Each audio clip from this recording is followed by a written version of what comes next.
विकास नहीं है।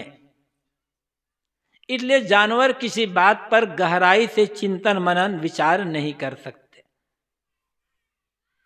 आदमी में मन का विकास है।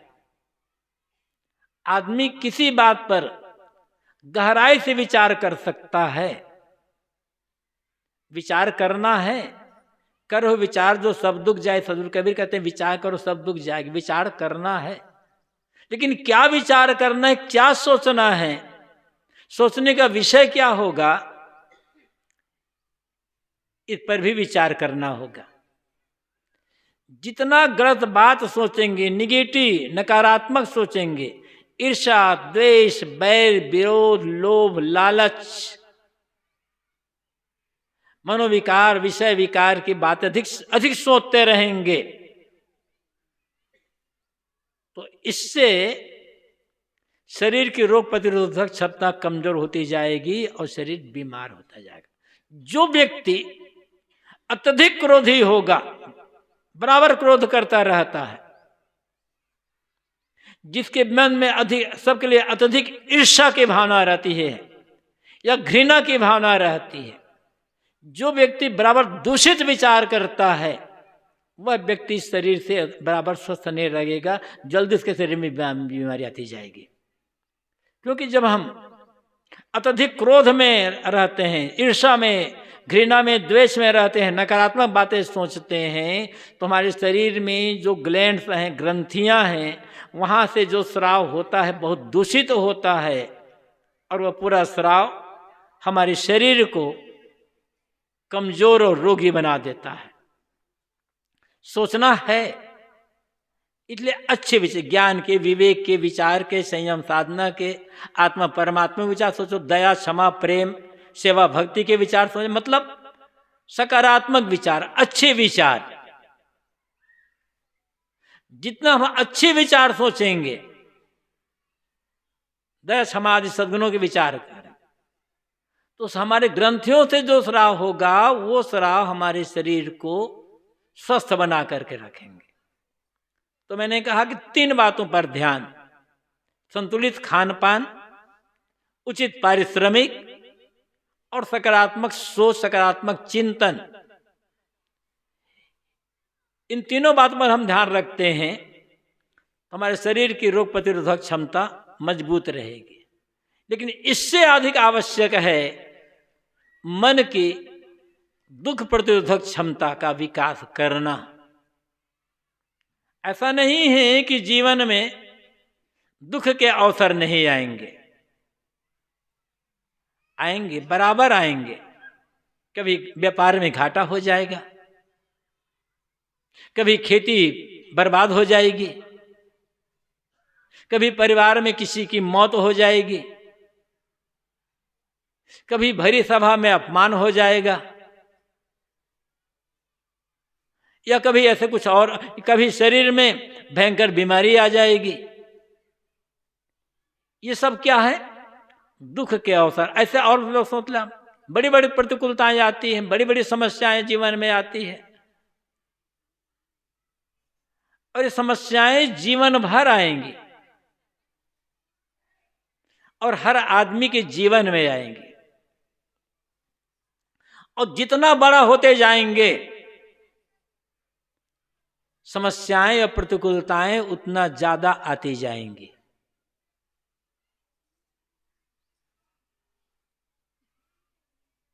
अब इन समस्याओं प्रतिकूलताओं के आने पर दुखी होना है या दुखी नहीं होना है, इन समस्याओं के आने पर रो रो करके अपने समय शक्ति को बर्बाद करना है या दृढ़ रह करके शांत रहना है, ये अपनी अपनी समझ पर निर्भर करता है। यहां बहुत पढ़ाई लिखाई काम नहीं आएगी, बड़ी विद्वता काम नहीं आएगी।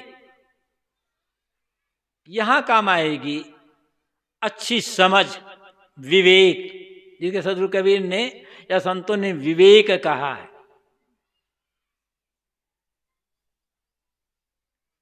कहीं कबीर ते बाँचे हैं जाके हृदय विवेक, हजरत कबीर कहते हैं। शब्द विवेकी पारखी, शब्दों को विवेकी हो। विवेक मतलब तथ्य बोध, जो जैसा है उसको वैसा समझ लेना। यदि हमें पहले से तैयार रहते हैं कि संसार में बहुत कुछ घटनाएं ऐसी घटेंगी जो मैं नहीं चाहता, दुनिया की वास्तविकता क्या है, हम जो चाहते हैं वो मुश्किल से 5, 10, 15% होता हो, और जो नहीं चाहते हैं, जो हमें पसंद नहीं है, वो 80-90% होता है। अब जो नहीं चाहते हैं उन बातों को लेकर के हम दुखी होते रहें तो फिर पूरा जीवन दुख में ही खत्म हो जाएगा। आखिर हम भक्ति करते हैं, सेवा करते हैं, सत्संग करते हैं, ज्ञान की बातें कहते हैं, ज्ञान की बातें सुनते हैं और पढ़ते हैं, तो क्यों?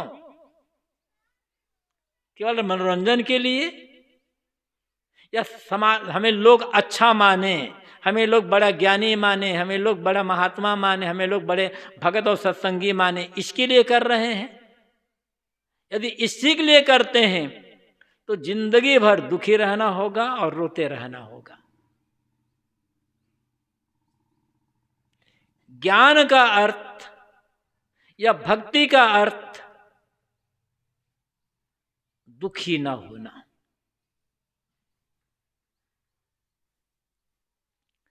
भक्त वह नहीं है जो बात बात में भगवान की दुहाई देता रहता है। भक्त वह नहीं है जो मंदिर में जाकर के बराबर पूजा करता रहता है। भक्त वह भी नहीं है जो किसी नाम का बराबर जप करता रहता है। ठीक है, ये भक्त के बाहरी लक्षण है।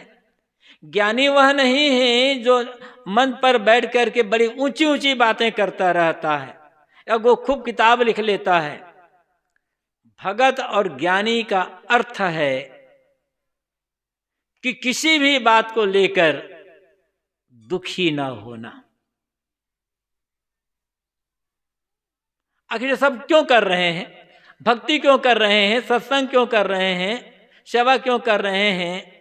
ध्यान चिंतन क्यों कर रहे हैं? लिखना पढ़ना क्यों कर रहे हैं? केवल फैशनबाजी के लिए तो नहीं कर रहे हैं हम लोग। जीवन में बदलाव आना चाहिए ना। अब बदलाव का अर्थ क्या है? बदलाव का अर्थ है हर समय अडिग रहना, दृढ़ रहना।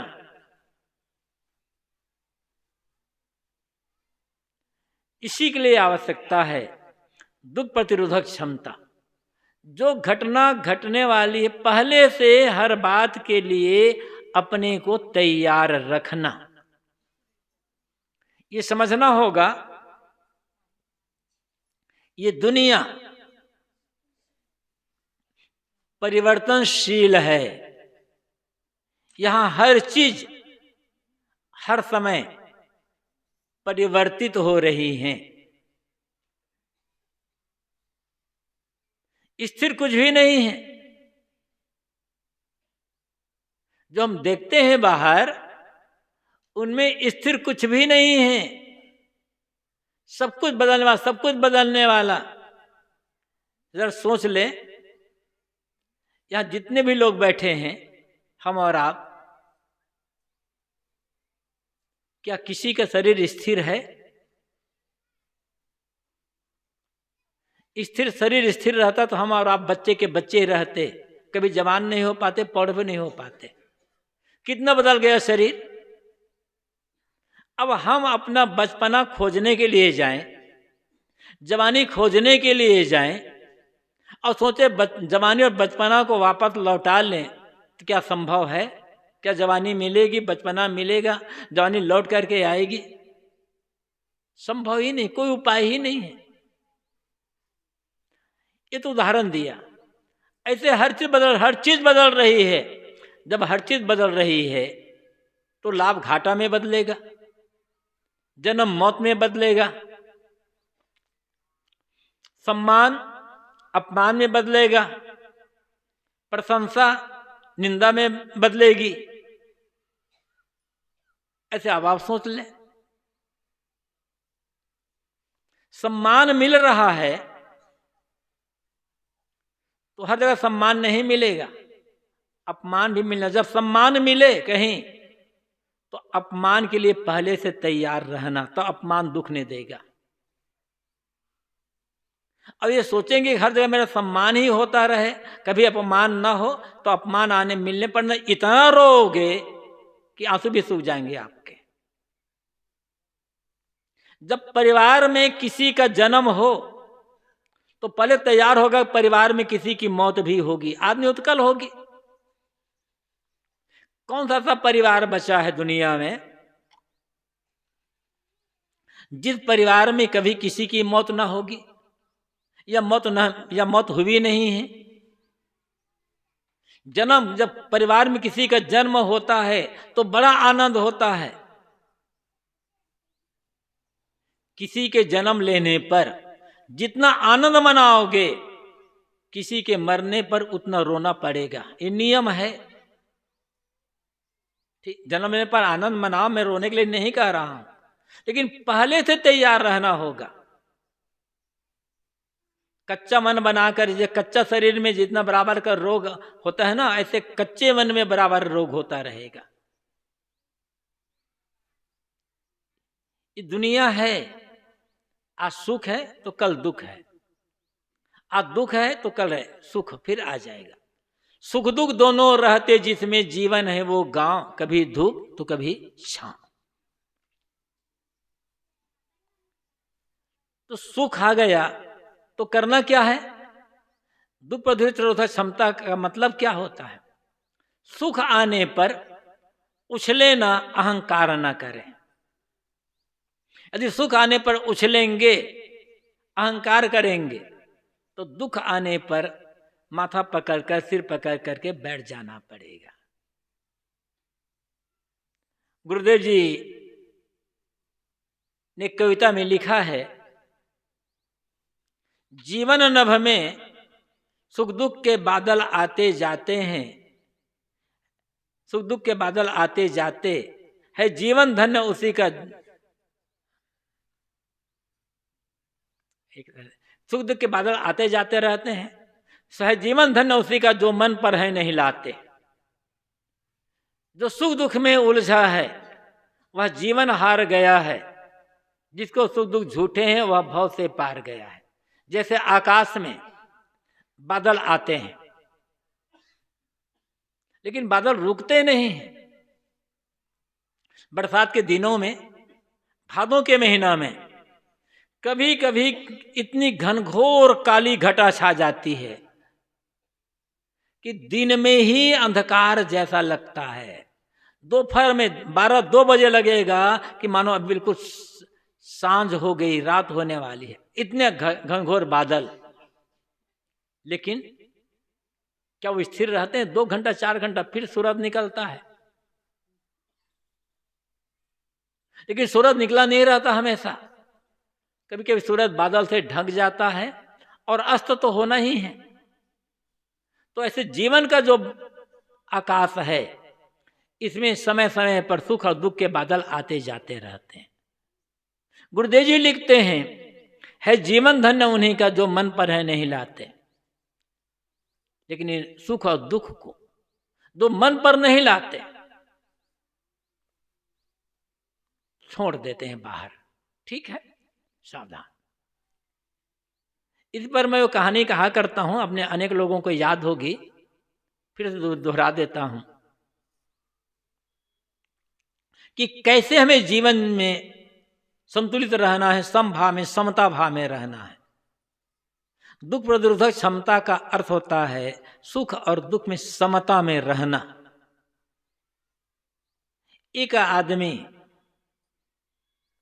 एक सेठ के यहां काम करता था, बड़ा ईमानदार, कर्मठ, सेवापरायण, विनम्र, कार्यकुशल। उसके व्यवहार से, बातचीत से, उसे काम करने के ढंग से सेठ और सेठ के परिवार के सभी सदस्य, उनके यहाँ सेठ के यहाँ काम करने वाले अन्य नौकर चाकर सब बड़े खुश रहते थे, कभी शिकायत को असर नहीं देते थे। वो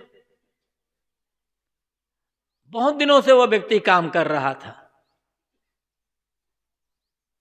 एक दिन अचानक बिना सूचना दिए वो व्यक्ति काम पर नहीं आया।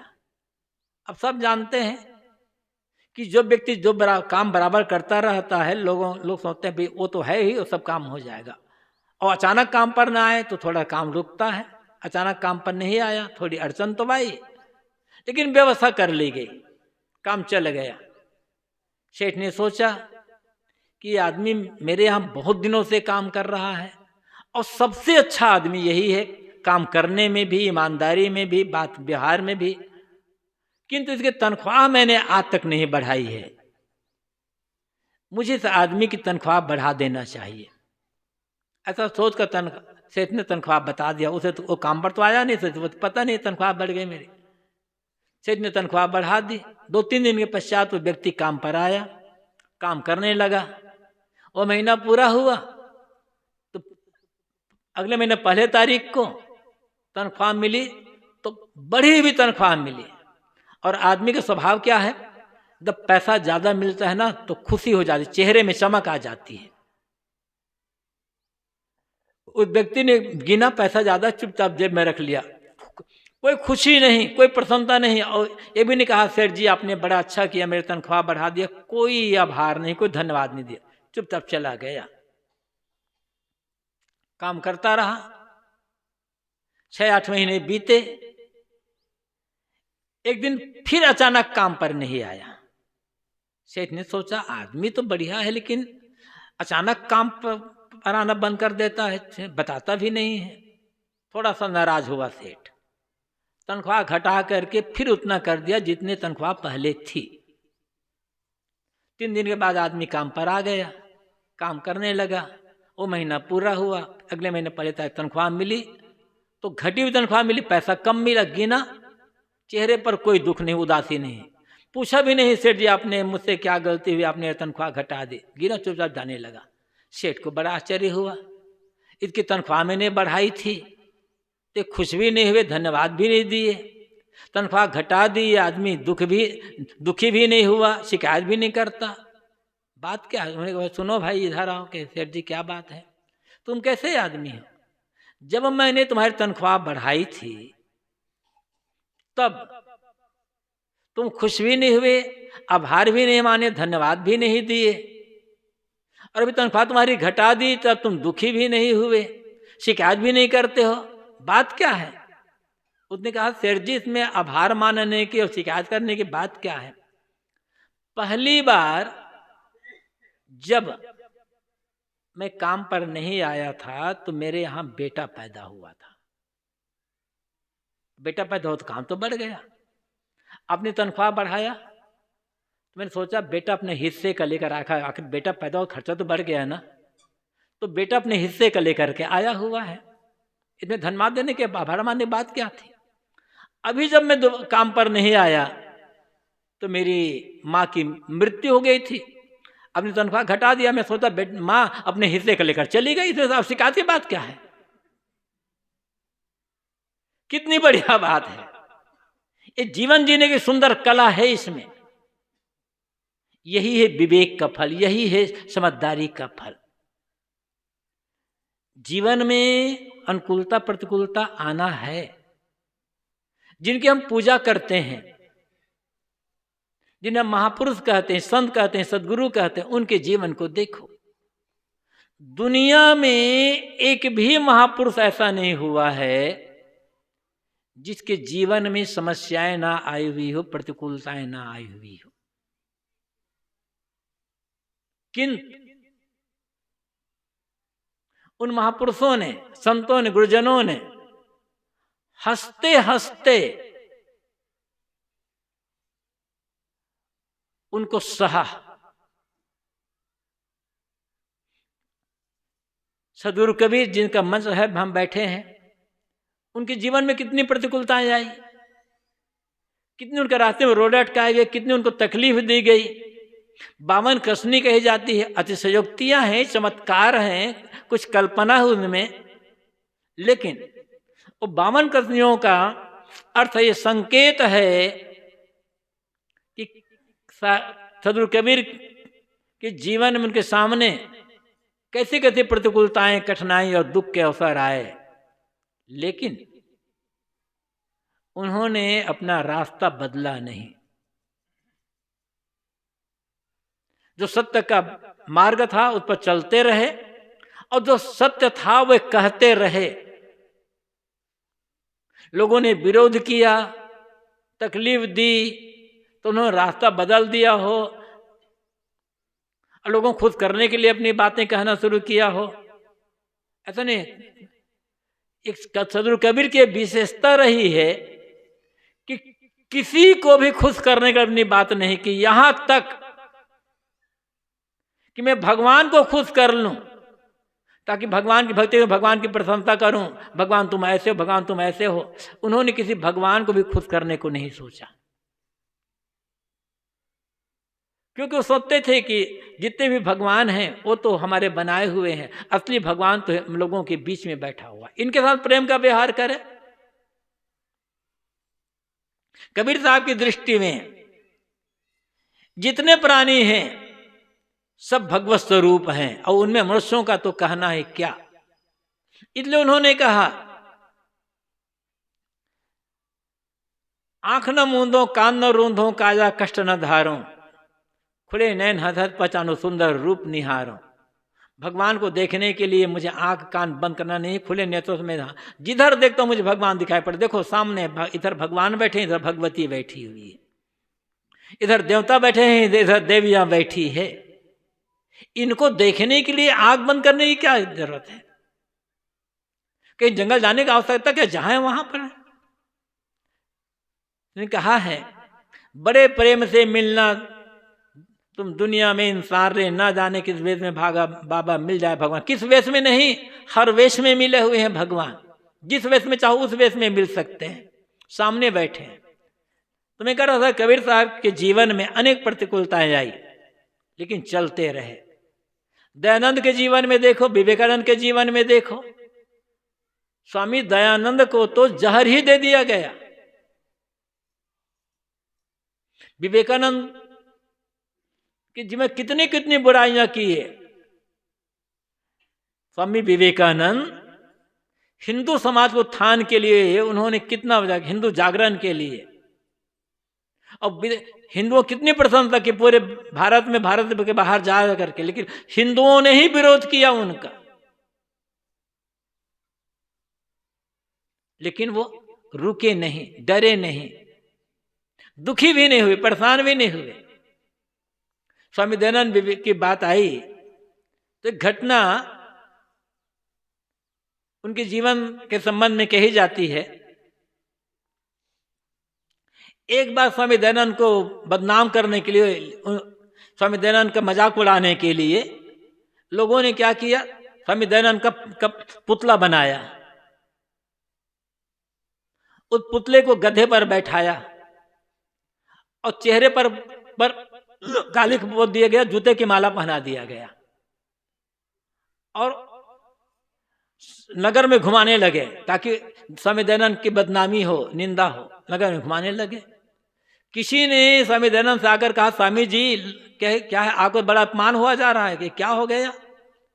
कहा कि आपका पुतला बना करके लोग गधे पर बैठाकर, जूतों की माला पहनाकर, चेहरे में काली पोत करके लोग घुमा रहे हैं। तो स्वामी दयानंद कहा, अरे स्वामी दयानंद श्रोतों ने कहा, नकली दयानंद का हाल तो वही होगा, असली दयानंद तो मैं बैठो चुपचाप यहाँ पर। वो तो नकली दयानंद है ना, मेरा कहाँ अपमान हो रहा है। ये है दुख आने पर भी, अपमान आने पर भी दुखी ना होना। उनके जीवन की एक और घटना याद आ जाती, कैसे जिन्हें हम महापुरुष कहते हैं उनका जीवन कैसे महान होता है और हम में अंतर क्या होता है। स्वामी दयानंद उधर पौड़ी गढ़वाल की तरफ थे, तो जहां रहते थे वो थोड़ी दूर पर एक महात्मा की कुटिया थी।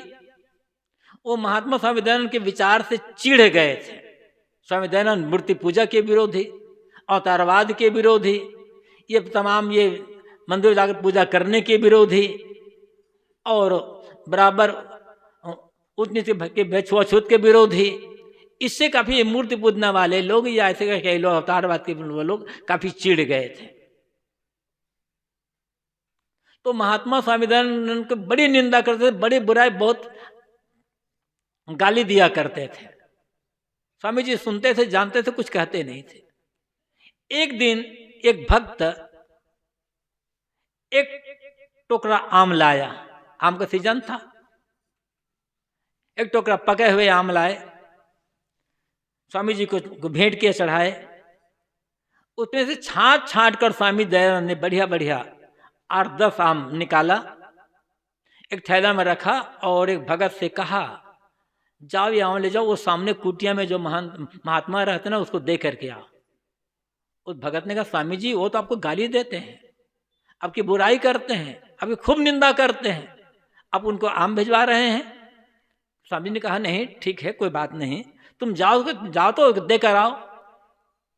तो उस भक्त ने कहा, आखिर स्वामी जी जाऊंगा, वो पूछेंगे कि आम कौन भेजवाए हैं, उन्होंने क्या कहा है, तुम्हें क्या कहूंगा। स्वामी जी ने बता दिया, ऐसा कह देना। वो गया,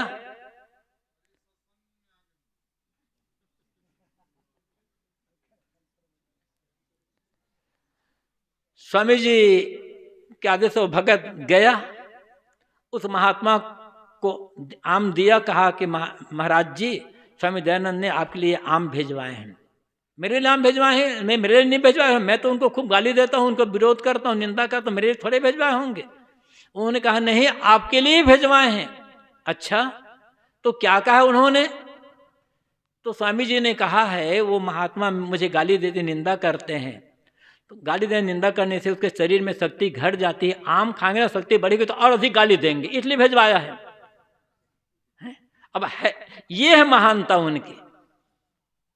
इतने गाली निंदा पाकर भी दुखी नहीं हुए, उन अपने विरोधी के लिए आम भेजवाए। क्यों? मजबूत मन, विवेक का, विचार का, साधना का, ध्यान भक्ति का, सत्संग का फल क्या होना चाहिए? मजबूत मन। शरीर मजबूत रहे या ना रहे, मन मजबूत होना चाहिए। गांधी जी का शरीर कितना मजबूत था, दुबला पतला आदमी, पूरे अंग्रेज गवर्नमेंट हिलाकर रख दिए। क्यों? मन मजबूत। तो बात यह है, दुख प्रतिरोधक क्षमता का अर्थ होता है विवेक का जागरण, समझ की मजबूती, समता भाव में जीना। शरीर के लिए हम जितनी चिंता करते हैं उससे अधिक चिंता हमें मन की करनी होगी, और चिंता नहीं करनी, काम करना है। हर हाल में अपने को प्रसन्न बना करके रखना। मैंने कहा था, व्यापार में घाटा होगा, कोई निंदा करेगा, किसी की मौत होगी, शरीर में बीमारी आ गई, कुछ और होगा, लेकिन किसी भी परिस्थिति में अपने मन की प्रसन्नता और शांति को खोना नहीं है। इसीलिए सत्संग हम भक्ति करते हैं ना, इसीलिए हम ज्ञान की बातें पढ़ते सुनते हैं। दुख प्रतिरोधक क्षमता का अर्थ होता है विवेक का जागरण। कृष्ण के जीवन में कितनी समस्याएं आई, बुद्ध महावीर के जीवन में कितनी समस्याएं आई, या अन्य और महापुरुष के जीवन में कितनी समस्याएं आई, लेकिन वो दुख आया तो कबीर, दयानंद, विवेकानंद, बुद्ध या महावीर या कृष्ण, ये कोई जा करके पूजा नहीं किए, भगवान मेरे जीवन में दुख आ गया है, तुम ये टाल दो, तो ऐसा कर दो। किसी ज्योतिषी के पास हाथ भी नहीं निकला, कोई कर्मकांड नहीं करवाए, सहते रहे, आगे बढ़ते रहे। और जो जितना सहेगा उतना बड़ा होगा, उसके जीवन में चमक उतनी आएगी। हीरा को जितना कसा जाता, घिता जाता है, उसके जीवन में चमक उतनी आती है।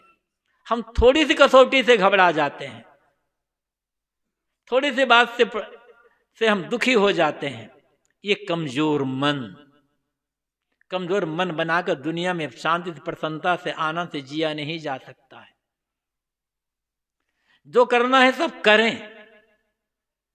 अब जिसकी पूजा करते हैं, जिसकी आराधना करते हैं, वो आपकी भावना है, लेकिन समझ ले पूजा भक्ति का अर्थ होता है